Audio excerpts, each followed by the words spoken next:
daje woon fii comme niñ ko def woon ci salle bi semaine bii passé ak les délégués de quartier dem nañ également ci quai de pêche bi dem nañ fu bëri mais dañoo décidé woon ne nañu ko jëf bu nekk bu ñu war a def ci biir mairie bi rek dañ koy jiitale nañu ko waxtaane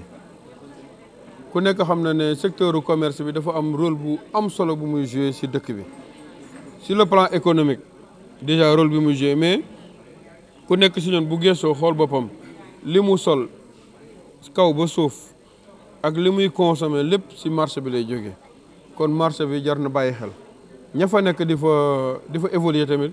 fajar lañ fay commencer nekk ba guddi kon seen nekkin foofu jar na bàyyi xel loolu moo taxoon ñu considérer ne premier cadre de concertation bi ñuy instauré ak secteur commerce bi lañ koy defee ñuy gërëm bu baax na le président bu marché bi muy le président Matar Diop di gërëm marchand ambulant yi di gërëm tailleur yi di gërëm artisan yi nga xam ñoom ñëpp ñi nga xam ne ñoom ñoo nekk ci biir marché bi dañ leen a oo matul sax 72 heures ñoom ñëpp ñu ñëw à l'unanimité ànd ak ñun ci waxtaan wi te biñ ñëwee ci waxtaan bi c'était pour installer cadre bi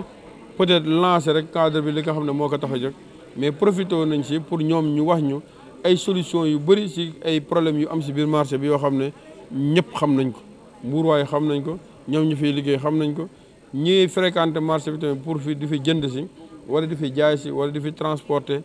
wala di fi yebbi wala di fi yëpp ñoom tamit xamoon nañ problème yu demee noonu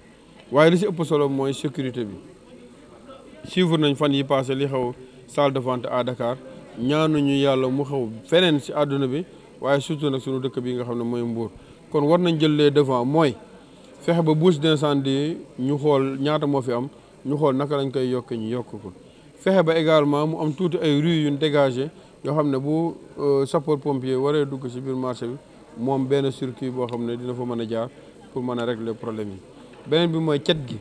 moo tax le 20 bi incha allah le 20 mars ñu woo leen ñoom ñëpp acteurs yëpp bu fas yéene ànd ak ñoom indi matériel bi bu mu doy pour que ñu raxas suñu marché bi ba mu set wecc buñ ko raxasee dinañ curer waale canalisation yi fa nekk parce que nawet bi mu ngi ñëw duñ xaar ba nawet bi ñëw ba inondation yi ñëw ñu doog a dem di curer dañ koy def léegi bu fekkee ne tamit laajaat na ñu réaliser fa yeneen canalisation incha allah ñu am temps comme ñu ngi mars balaa mois de juin juillet ñu mën a réaliser waat yeneen canalisation ak ay secondaire yoo xam ne dina permettre ndox mi bu wàccee rek mu am fu mu jaar dinañ xool ak ñoom toilettes yi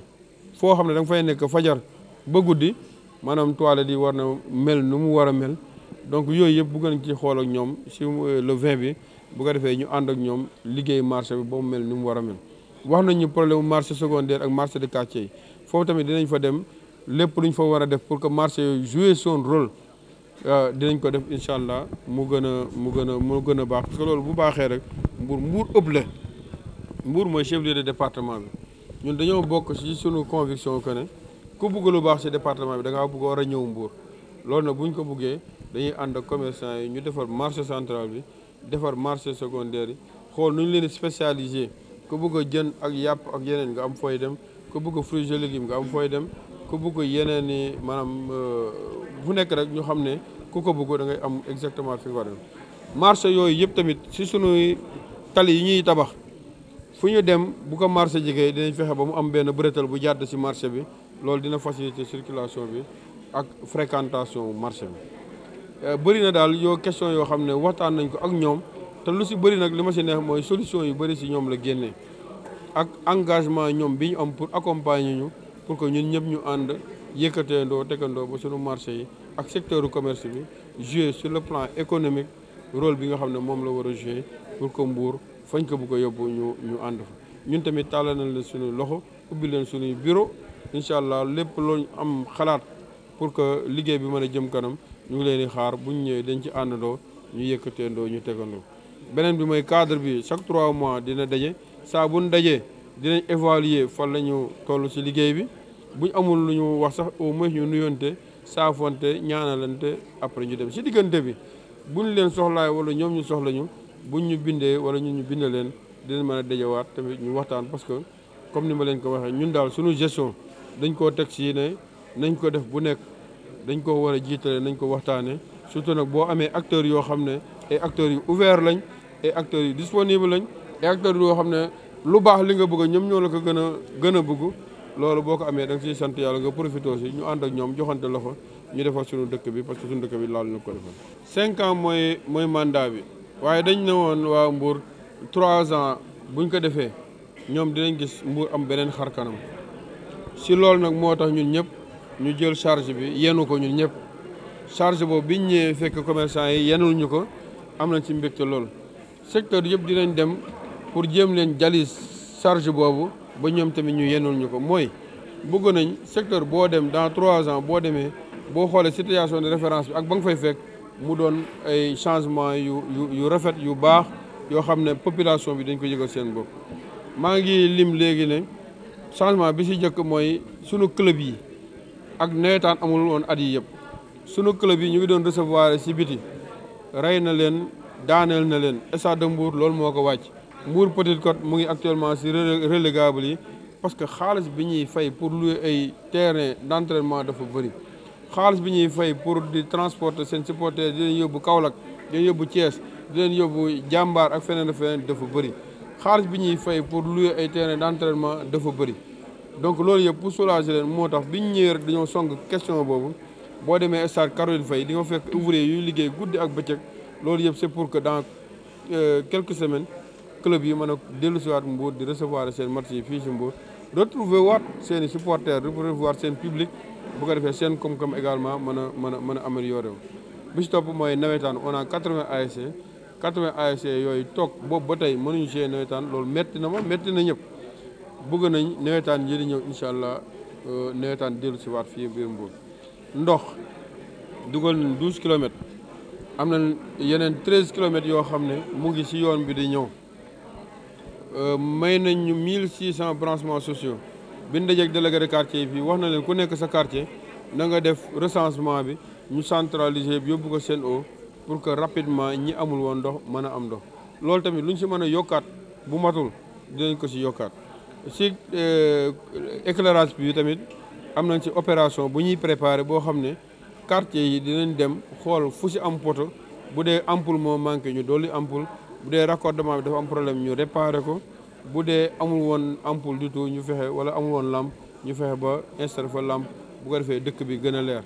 quartier yi nga xam ne quartier périphérique bi incha allah lampe yu fa nekk dinañ leen taal yeneen yi dinañ leen compléter par solaire bu mënee am bu mënul am dinañ fa samp ay poto fexe ba dëkk bi daal nekk dëkk bu leer parce que bu leeree moom mooy indi sécurité. action yooyu yéen nag moom lañ ne incha allah fii ak 3 ans waa Mbour dinañ xam ne. xar kanamu Mbour soppeeku na 3 ans yi mooy délai bi ñu joxe waaye ñun wóor nañu ne balaa ñuy àgg si 3 ans yi waa Mbour dañ xam ne dëkk bi mu ngi soppeeku. stade municipal bi nekk Coose ku nekk gis ne état bi mu nekk def nañ indi nañ fi ay experts ñu def études yi àgg na actuellement ba si plan 3D plan 3D mooy bu ñu ko tegoon fi mu nekk ni si télé wala si projection di ngeen gis stade bi bu pare woon naka lay mel. am nañ actuellement ci financement bi am na lu ñu ci am na lu ñoo xam ne ni dañ ko war a bind ministère des sports pour mu jàppale ñu ci am na loo xam ne également yeneen partenaires dinañu ci jàppale waaye lancement travaux yi pour stade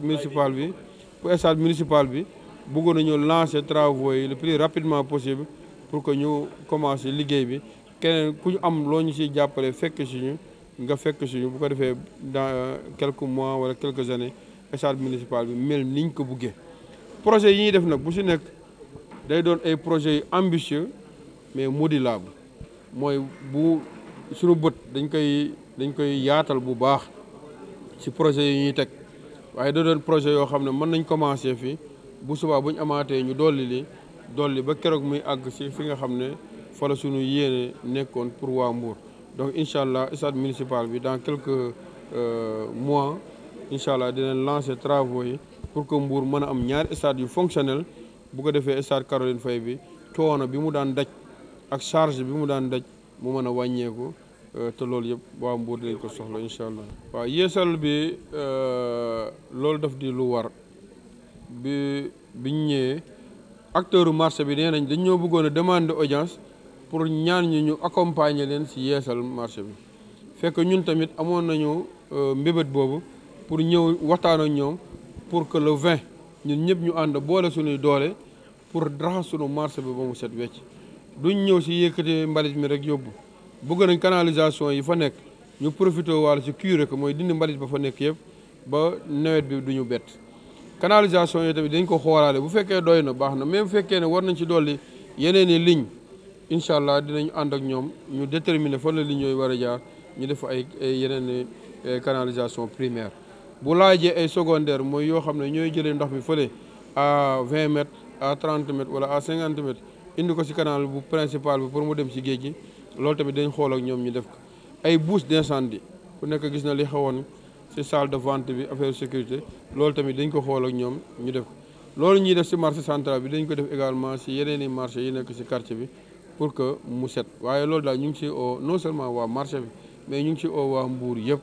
ñu ngi ci oo ñëpp pour que ñu ànd ñu jël suñu marché bi ñu nettoyé ko ba mu baax neex a fréquenté ñu ngi leen ñaanaale ñoom tamit ne leen bu ñu mënee mayaale quelques rues foofu yoo xam ne dina leen libéré ba bu jéyi amee foofu sapeur-pompier mën fa jaar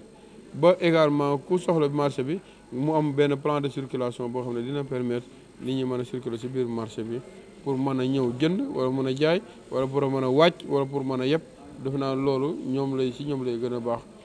ak ñi nga xam ne ñoom ñooy fréquenter marché bi loolu yëpp nag li ko lal mooy comme li ma leen wax rek waxtaan ci la idée yooyu yëpp génne incha allah ci waxtaan tamit la ñuy demee ci réalisation bi chaque 3 mois dinañ daje fii pour évaluer mesures yooyu ñu jël yëpp ensemble fan lañ ci toll luñ ci war a dolli tamit ñu dolliwaat ko bu ko defee ci kanam tuuti rek incha allah suñu marché yi mel ni nga xam ne noonu la war a mel